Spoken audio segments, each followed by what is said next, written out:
Bonjour et bienvenue sur Il y avait une fois, le podcast où je vous emmène à la rencontre de personnes qui vous aident qui elles sont et agir selon leurs valeurs.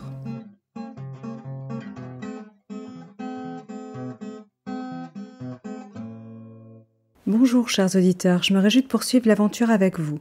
Si vous venez de nous rejoindre, je vous conseille d'écouter l'épisode précédent. J'ai le plaisir de retrouver Jörg Pfeiffer, auteur, compositeur et interprète, qui va nous raconter la fin de son itinéraire.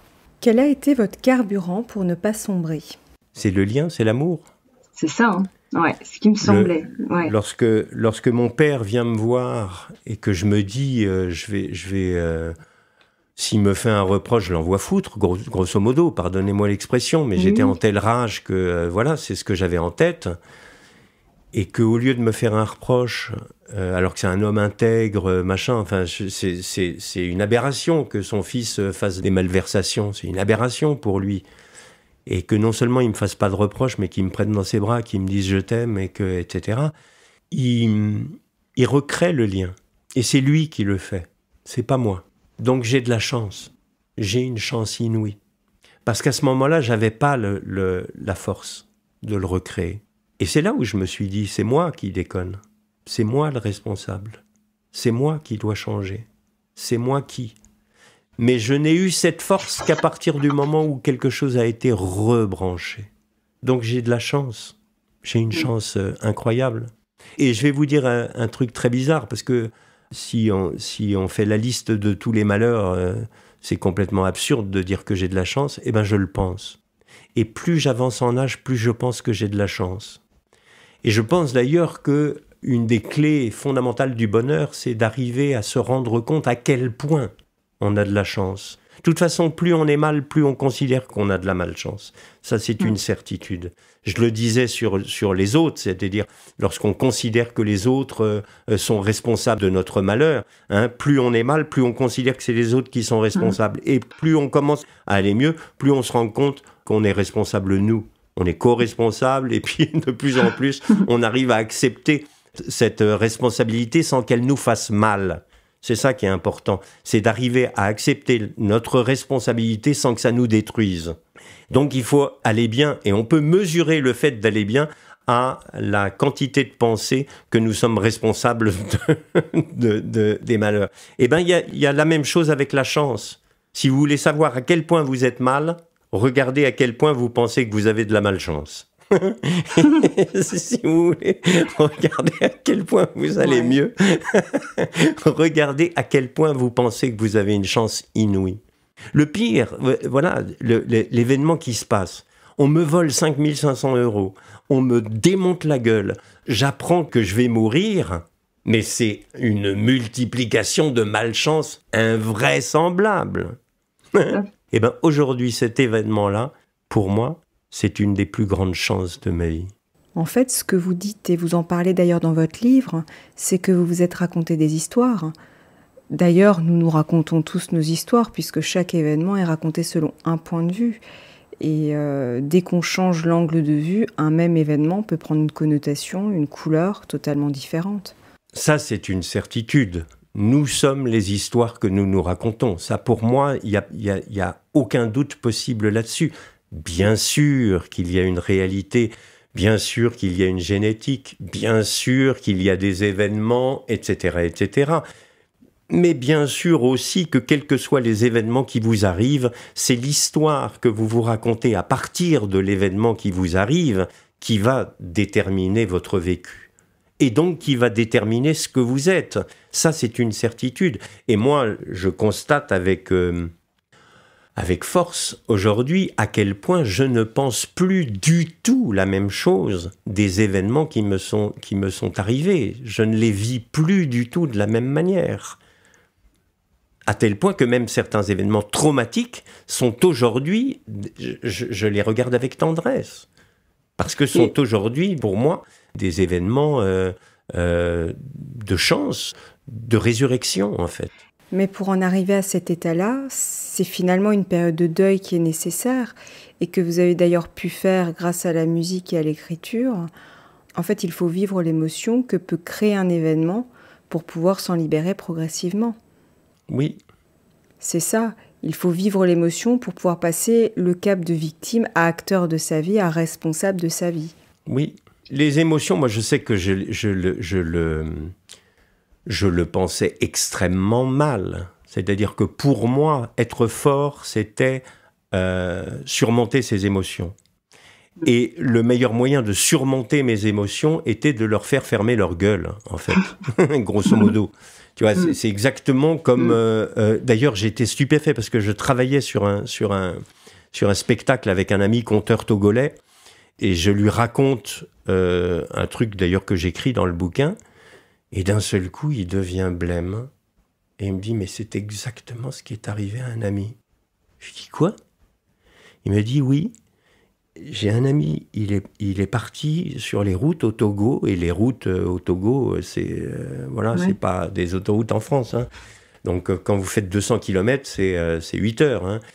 Et à un moment donné, le voyant d'huile s'est mis à clignoter. Et il savait pas bien ce que c'était, ça le faisait chier. Il a pris le foulard de sa femme et il l'a mis sur le voyant d'huile. Le moteur a explosé. Et il est sorti de route et il est mort, lui, sa femme et 2 de ses 3 enfants. Il n'y a qu'un seul enfant qui a survécu. Et bien, ce que j'écris dans le bouquin, c'est exactement ce que j'ai fait symboliquement. C'est-à-dire que je crois que les émotions sont ce qui nous met en mouvement, c'est l'étymologie même du mot. Mais ce sont aussi des signaux. Des signaux qui nous disent qu'il y a quelque chose qui ne va pas bien. Comme ce voyant rouge qui se met à clignoter, il y a quelque chose qui ne va pas bien. Alors oui, lorsque quelque chose ne va pas bien, on peut prendre le foulard de sa femme et puis on peut le mettre sur le signal. Oui, ça c'est possible. Et effectivement, on ne sera pas emmerdé pendant quelque temps par le signal. Mais le signal, il n'est pas là pour vous emmerder. Il est là pour vous mettre en alerte. Et moi, j'ai jamais écouté ces alertes. Et moi, j'ai pété un câble. Et moi, je me suis brûlé l'âme parce que j'ai pas voulu regarder les signaux et parce que j'ai voulu mettre un foulard sur ces signaux. Et justement, votre parcours de vie vous a sûrement appris à être plus à l'écoute de vos ressentis, de ce qui se passe à l'intérieur de vous, en fait. Oui, j'essaye de l'être un peu plus. Non, ça me fait toujours marrer parce que moi, je suis pas un maître, je suis pas un sage, je continue à être un taré, un cinglé et un n'importe quoi. À chaque fois que je suis dans la posture du vieux sage à qui on vient demander des conseils, je suis un peu emmerdé. Non, mais c'était pas dans cette démarche-là, mais je m'étais dit quelque part, vu que votre point de vue a évolué, je me dis, comme à l'époque vous n'étiez pas à l'écoute de tout ça et que finalement vous aviez tendance à passer à l'action, c'est ce que vous dites dans votre livre, pour finalement en fait dire émotion, reste à ta place, moi je continue le mouvement, rien m'attend. Oui, donc c'est pour ça que je me dis vous devez être plus à l'écoute finalement. C'est pas faux. J'ai fait quelques légers progrès. je vous le concède. Non, c'est vrai. C'est vrai. Et justement, aujourd'hui, je me dis, puisque vous avez évolué, etc., est-ce que même si je sais que vous n'aimez pas les étiquettes, est-ce que vous vous considérez encore comme un surdosé ? Ah, c'est pas mal comme question. Jusqu'à votre question, oui. et maintenant, je suis en train de me demander si c'est toujours vrai. Non, mais c'est pas con, parce que la charge énergétique des émotions, elle est forte. Et donc forcément, la charge énergétique d'émotions que vous n'écoutez pas, elle est aussi encore plus forte. Donc forcément, lorsque vous avez des émotions de dingue et que vous mettez un couvercle dessus, c'est la cocotte minute. C'est une puissance monstrueuse.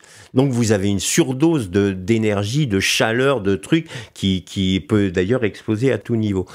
Lorsqu'on fait un petit peu plus gaffe à ça, c'est-à-dire que moi, c'est vrai que depuis que j'ai compris des trucs, je marche dans la nature beaucoup.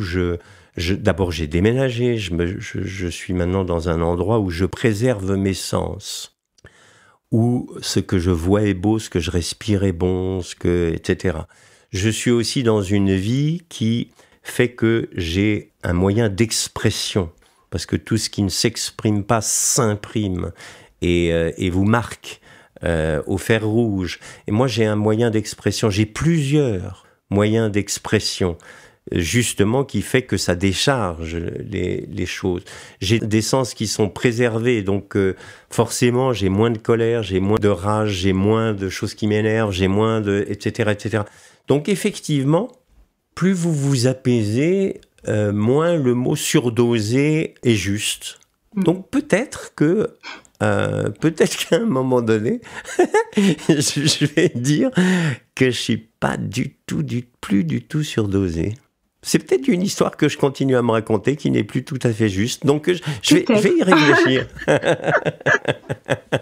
Non, mais je garde une surdose d'envie, une surdose de vie, une surdose de besoins créatifs, une surdose de plein de choses qui me font avoir une surdose de production, de création, etc., etc. C'est plus la même surdose.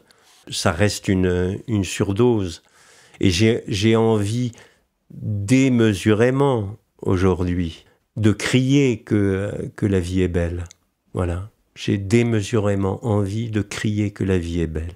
Ça me fait rebondir sur autre chose. Dans votre livre, vous faites souvent référence au fait d'être relié au monde et à la nécessité d'être en lien. Vous avez d'ailleurs une chanson qui s'intitule « Soutiens qui te soutient », qui est une sorte de mot d'ordre pour vous. Pourquoi ? Qu'est-ce que ça vous inspire, « Soutiens qui te soutient » ?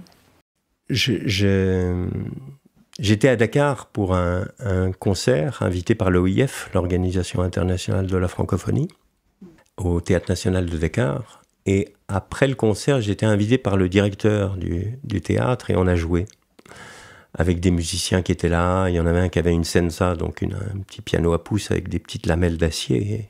Et il commençait à jouer, j'ai pris ma guitare, j'ai improvisé avec lui. Et puis j'ai trouvé une petite mélodie.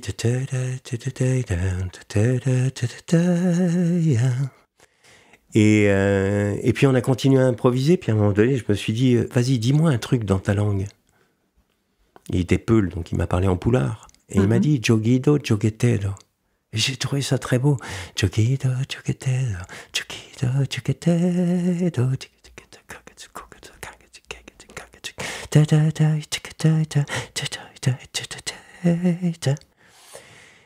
Et au bout de 2 heures d'improvisation, j'ai eu une crise de paranoïa aiguë. Vous savez, souvent, lorsqu'on apprend des choses aux autres, aux étrangers, dans notre langue, on leur apprend des insultes. Je me suis dit, si ça se trouve, il est en train de me faire chanter que je suis chauve, que je suis moche et que je suis gros et con. Et donc j'ai dit, mais ça veut dire quoi, Joguido, au fait ? Il m'a dit, calme-toi. Calme-toi. Relax, vieux. Tout va bien. Il m'a dit, Joguido, joguetedo, ça veut dire soutien qui te soutient. Et effectivement, j'ai pensé à ma mère qui, toute ma vie, m'a soutenu, et même dans les bêtises les plus folles. Et je me suis dit, lorsque ma petite sœur est décédée, c'est-à-dire lorsque ma mère a vécu le pire pour une mère de perdre sa petite fille, je me suis dit, j'ai pas été assez là, j'ai pas été assez présent, voilà, pour reprendre le mot de tout à l'heure. C'est-à-dire, j'ai pas eu assez d'amour, j'ai pas assez aimé. Pas assez aimé cette femme qui m'a aimé absolument et qui a été présente tout le temps pour moi. D'ailleurs, pour reprendre un petit truc, et là je fais un clin d'œil à ma mère, je me souviens d'une discussion d'une femme qui demandait à ma mère qui avait eu 10 enfants, donc elle lui demandait conseil, elle lui disait, mais c'est quoi la meilleure éducation pour un enfant ? Et ma mère lui a dit, mais ce que tu veux, fais ce que tu veux, à partir du moment où tu es présente. Voilà. Aime et fais ce que tu veux, comme dit Saint-Augustin. Mais c'est exactement ça. Donc la présence, pour moi, dont je parlais tout à l'heure, elle est très liée à... Elle est très synonyme d'amour, au fait. Voilà, j'ai pas été présent pour elle. Et donc, j'ai écrit cette chanson, Joguido, joguetedo, pour signifier, en fait, qu'il faut aimer les gens qui vous aiment, qu'il faut aider les gens qui vous aident, qu'il faut soutenir les gens qui vous soutiennent, avant qu'il ne soit trop tard aussi. Effectivement.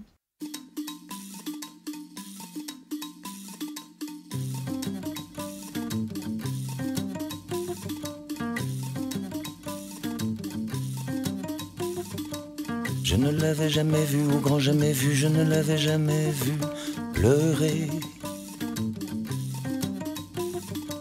Je ne l'aurais jamais cru, au grand jamais cru, je ne l'aurais jamais cru plier. Elle était ma terre et même plus ma matière, celle que l'on appelle mère ou maman, qui te protège de la guerre, du tourment, de la misère et qui tout contre elle sert son enfant. Joguido, joguetedo, joguido, joguetedo. Joguido, joguetedo, joguido, joguetedo.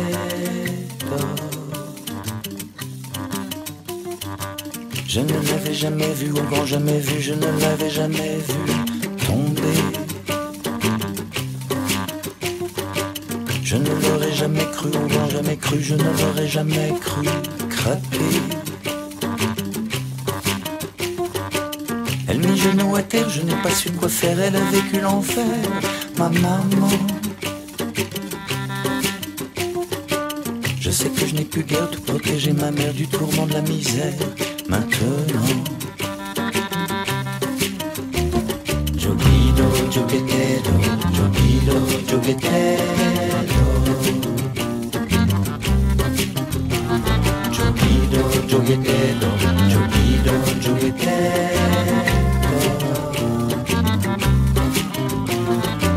Je ne l'avais jamais vu, au grand jamais vu, je ne l'avais jamais vu hurler.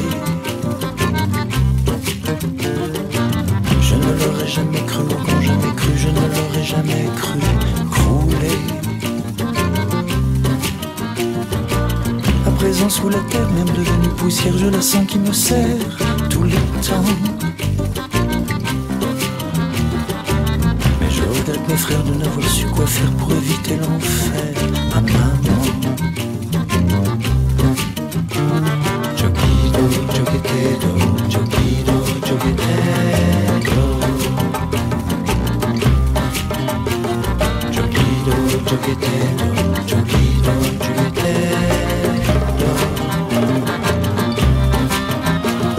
Joguido, joguetedo, joguido, joguetedo. Joguido, joguetedo, joguido, joguetedo.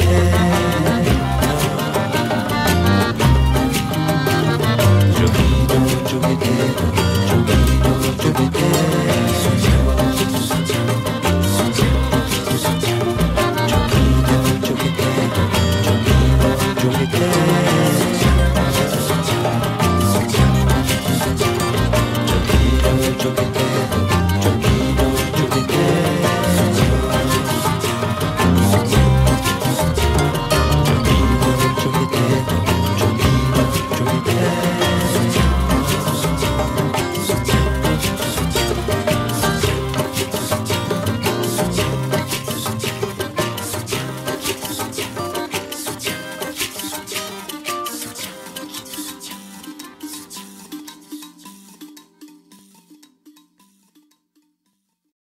Selon vous, sommes-nous tous liés les uns aux autres? Alors, dans ma folie, je suis intimement persuadé que nos âmes sont reliées. Toutes les âmes sont reliées. Le problème, c'est que nous ne sommes pas forcément reliés à nos âmes, soi-même. J'entends par âme, je sais qu'il y a des gens qui peuvent être fâchés avec le mot âme. Moi, le mot âme, la meilleure définition du mot âme qui m'ait été donnée, c'est un luthier qui me l'a fourni. Il me disait, tu sais, en lutherie, dans un violon par exemple, l'âme du violon, c'est une petite pièce en bois. Et cette petite pièce en bois, on la met sous le chevalet. Parce que le chevalet, il y a une énorme pression au niveau du chevalet, par les cordes. Et la table d'harmonie, donc qui est la partie visible du violon, lorsqu'il est à plat, la table d'harmonie, elle peut être écrasée par la pression des cordes au niveau du chevalet. Donc cette petite pièce en bois qu'on appelle l'âme, cette petite pièce en bois, l'âme, sert à ce qu'on résiste à la pression. Et la deuxième chose, à quoi sert cette petite pièce de bois? C'est qu'elle permet de multiplier, de propager les vibrations. Donc l'âme, c'est ce qui en nous permet de vibrer et de résister à la pression. Et je crois fondamentalement à cela. Et je crois fondamentalement que toutes les âmes sont reliées, mais que nous ne sommes pas forcément reliés à nos âmes. Et pour reprendre ce que vous disiez tout à l'heure, je suis absolument persuadé que l'âme est indestructible et qu'il y a quelque chose d'indestructible en nous. Et qu'à un moment donné où j'allais très mal, j'étais relié à quelque chose de destructible et j'avais cessé de me relier à ce qui est indestructible en moi. Donc ce que j'ai fait aujourd'hui, c'est que je m'y suis un peu plus relié. Et j'y suis un peu plus relié parce que je suis un peu plus à l'écoute de tout ça. Et que je suis un peu moins sous l'emprise de l'image.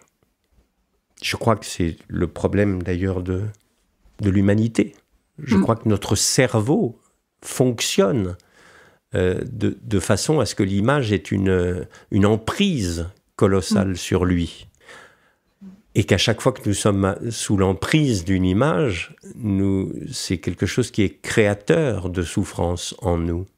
Et pour reprendre le terme de présence, je crois que plus on se libère de l'image, plus on se libère de la souffrance, et plus nous sommes présents. Et inversement, plus nous sommes présents, plus nous nous libérons de l'image, etc. Vous voyez par exemple le chant. J'adore chanter. Et lorsque je chante, je suis ultra présent. Ça fait appel au souffle, à la respiration, aux émotions, à plein de choses. C'est tout l'âme qui chante. D'ailleurs, anima en grec, c'est le souffle vital. C'est ça l'âme, c'est le souffle vital. C'est une deuxième définition. Lorsque je chante, je suis ultra présent. Mais si je commence à chanter pour vous plaire, pour vous séduire, pour gagner un peu d'argent, pour avoir de la gloire, des honneurs, etc. C'est-à-dire, si je commence à chanter pour une raison extérieure au chant, plus je vais chanter pour des raisons extérieures au chant, et moins je serai présent au chant lui-même. Et plus ça va être générateur de souffrance. Parce que, parce que je vais me définir comme un chanteur. Voilà l'image, voilà l'ego, voilà l'identité ou la croyance d'identité. Je suis chanteur. Et comme je suis chanteur, si vous me dites que je chante mal, je vais souffrir le martyre. Alors que si je chante dans ma baignoire et que vous me dites que je chante mal, j'en ai rien à cirer. Parce que le plaisir que m'offre le chant fait que je suis complètement à l'abri. La présence que j'ai à ce moment-là dans le chant. Le problème, c'est que sans arrêt, nous avons besoin d'identification, nous avons besoin d'images, nous avons besoin de choses qui fassent que nous avons des actions que l'on fait pour autre chose que l'action elle-même. Je chante pour gloire, honneur, argent, amour, sexe, etc., etc. Pour une raison extérieure au chant. Donc ça me retire de la présence. Lorsque je chante pour chanter, parce que le chant m'interpelle, là, je suis indestructible. Je suis relié à quelque chose qui me fournit de l'énergie par elle-même. Et pas par l'argent, la gloire, les honneurs, le sexe, etc., que ça va hypothétiquement me rapporter. Et nous, on n'arrête pas d'avoir des actions, de faire des choses pour autre chose que les choses elles-mêmes. Donc on perd en présence et on gagne en souffrance. Merci la vie. Ouais, non mais tout à fait. C'est vrai que plus on s'éloigne de son authenticité, de ce qui nous anime à l'intérieur de soi, en fait, c'est vrai qu'on souffre de plus en plus, en fait. De ce qui nous anime, c'est beau. Voilà. C'est-à-dire de ce qui nous rend en contact avec notre âme. Ouais. Et pour poursuivre, à votre avis, comment pouvons-nous contribuer à créer un monde meilleur ? C'est une question parler aux vieux sages. Tout à fait. Je n'osais pas le dire, mais comment pouvons-nous contribuer à créer un monde meilleur, à votre avis ? Je sais pas. Je me pose souvent la question. Alors moi, je suis en train de me demander, je vous coupe juste, je me dis, est-ce que c'est pas finalement être fidèle à soi ? Parce que le fait d'être fidèle à soi, finalement, on apporte sa propre pierre à l'édifice, puisqu'en fait, chacun on a quelque chose à apporter finalement. Mais en fait, peut-être qu'on ne l'apporte pas parce que on n'est pas fidèle à son image finalement, à sa propre image, enfin son propre soi, j'allais dire. Oui, c'est très juste ce que vous dites, sauf que le problème, c'est quoi moi, en fait. Tout à fait. Pendant que je le disais, je me disais, mais c'est quoi en fait soi, c'est qui? Ouais. Voilà. En fait, moi, je suis absolument persuadé que tout ce qu'il y a après le « je suis », c'est du jeu, c'est un personnage, c'est etc. Je suis, le je suis s'arrête au je suis. La présence, elle est dans le je suis. Je suis docteur. Docteur, c'est un attribut, c'est un qualificatif, c'est un jeu social. D'ailleurs, les médecins que vous allez rencontrer, ils jouent un rôle de médecin. Même père ou mère, c'est un rôle que l'on tient. Et bien souvent, on est coincé dans l'image du père idéal que l'on voudrait être, de la mère idéale que l'on voudrait être, de l'épouse que l'on voudrait être, du mari, du copain, etc., etc. On se coince dans ces images-là. Et bien souvent, on croit que c'est ça, nous. J'ai écrit une chanson qui dit « Fous-toi la paix ». Pourquoi désires-tu plaire à tout le monde ? Interroge-toi rien qu'une seconde. Pour tous, tu veux être idéal et tu te lisses et tu te rends normal. Tu te tords alors à tort dans tous les sens parce que tu as peur à mort de ce que les gens pensent partout. Au travail, en famille, en amour. Tu veux donner de toi une belle image. Toujours. Fous-toi la paix.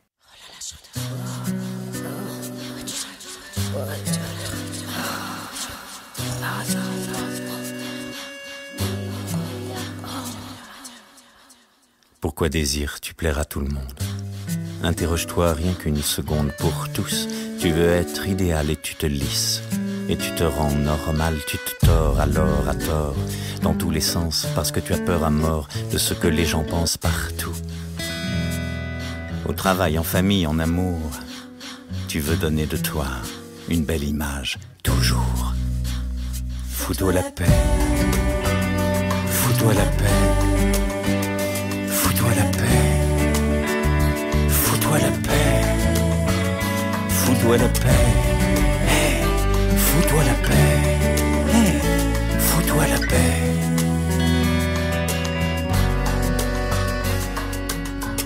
Tu te nies, te dénies, te renies, ni ça te rend heureux, ni ça t'épanouit.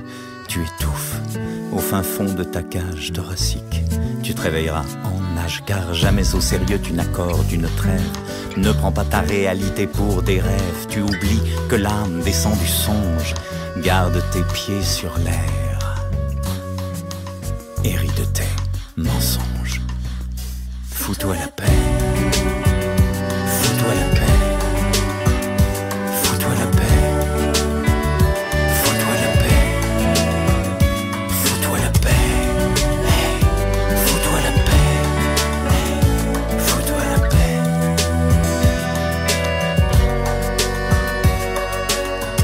Jamais tu dévis par envie dans ta vie. Ton chemin à toi l'as-tu vraiment choisi? Sans arrêt, tu te mets la pression. J'ai bien l'impression que tu es en dépression. Tu t'interdis de sortir du sillon, mais qui vit sans folie n'a pas toute sa raison. À force d'écouter tous ces bruits dans ta tête, tu ne peux qu'exploser. Un petit conseil, arrête. Fous-toi la paix.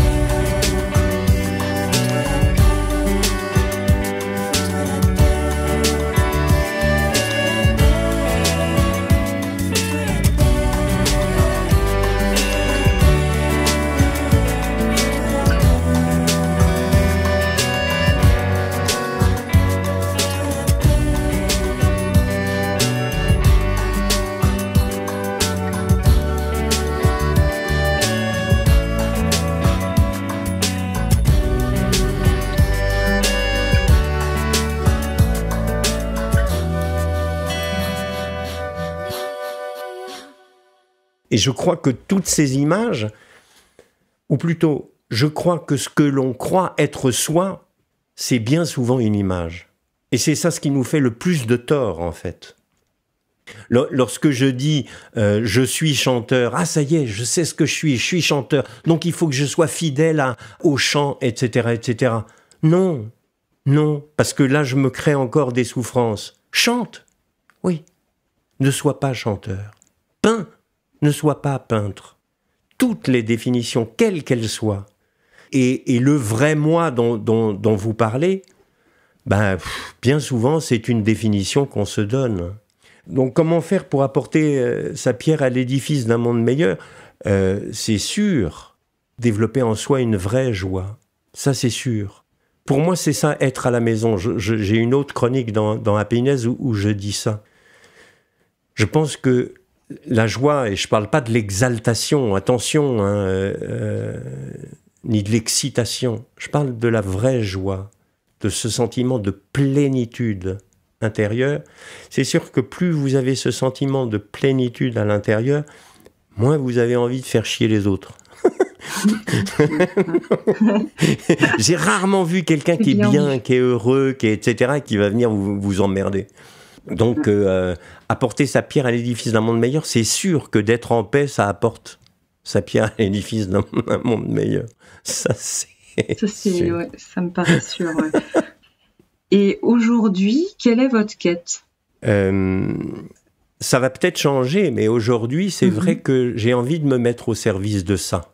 C'est une des raisons pour lesquelles j'ai accepté l'interview avec vous. C'est une des raisons pour lesquelles j'écris des chansons, c'est une des raisons pour lesquelles je suis en train de finir un roman, c'est une des raisons pour lesquelles j'ai envie de dire que, quels que soient les deuils et les écueils de l'existence, une nouvelle joie est encore possible. C'est le titre d'ailleurs du roman sur lequel je suis en train de travailler, c'est on n'est jamais à l'abri d'une nouvelle joie. Ça peut vous tomber sur la gueule. Faites très attention. Faire attention. C'est pas du tout impossible que vous soyez joyeux à un moment donné. Faites très attention. Oui, j'ai envie de ça. J'ai envie de ça. Tellement j'ai cru le contraire. Et quel est votre mot de la fin pour clôturer les épisodes que nous avons faits ensemble ? Le mot de la fin. C'est top, ça. Hein? Alors, pas mal ma question. Alors, le mot de la fin, je vais le faire en chanson.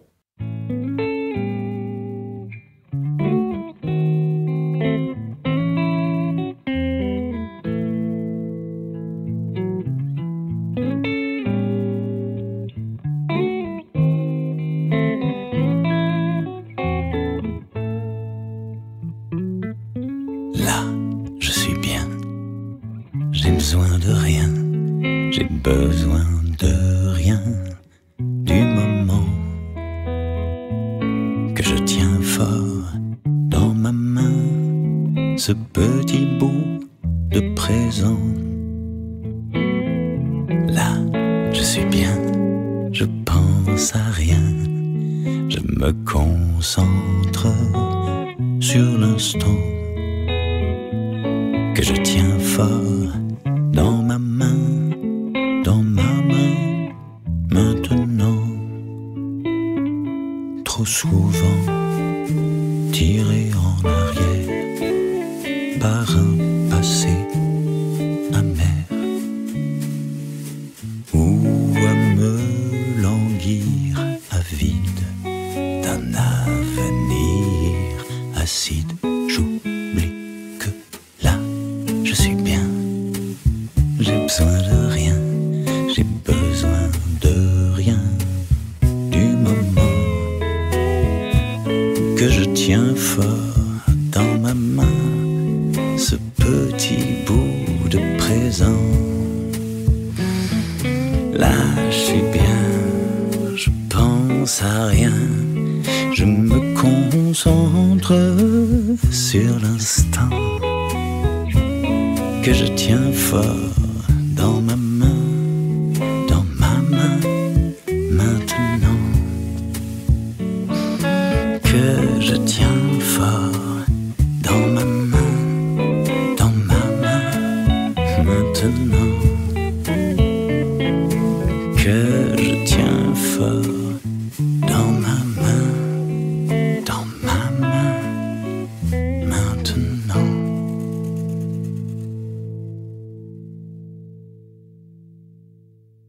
La chanson Maintenant, qui est la chanson éponyme de mon album. Mon album s'appelle Maintenant, et j'aime ce mot, c'est un des plus beaux mots de la langue française. Maintenant. Ce sera mon mot de la fin. Merci à tous. Je vous embrasse. Merci à vous. Chers auditeurs, je vous invite à lire le livre autobiographique de Jörg Pfeiffer qui s'intitule « Je suis parce que nous sommes » aux éditions Imagination, que j'ai trouvé très touchant et inspirant. Sans oublier l'album Maintenant, dont vous avez pu écouter quelques chansons. À bientôt pour une prochaine série. Abonnez-vous dès aujourd'hui au podcast Il y avait une fois, sur Apple Podcast ou sur une autre plateforme de votre choix ou encore sur YouTube. Et laissez-y votre avis, c'est le meilleur moyen de le soutenir pour que d'autres puissent le découvrir. Vous pouvez également suivre Il y avait une fois sur Instagram ou Facebook. À bientôt pour le prochain épisode.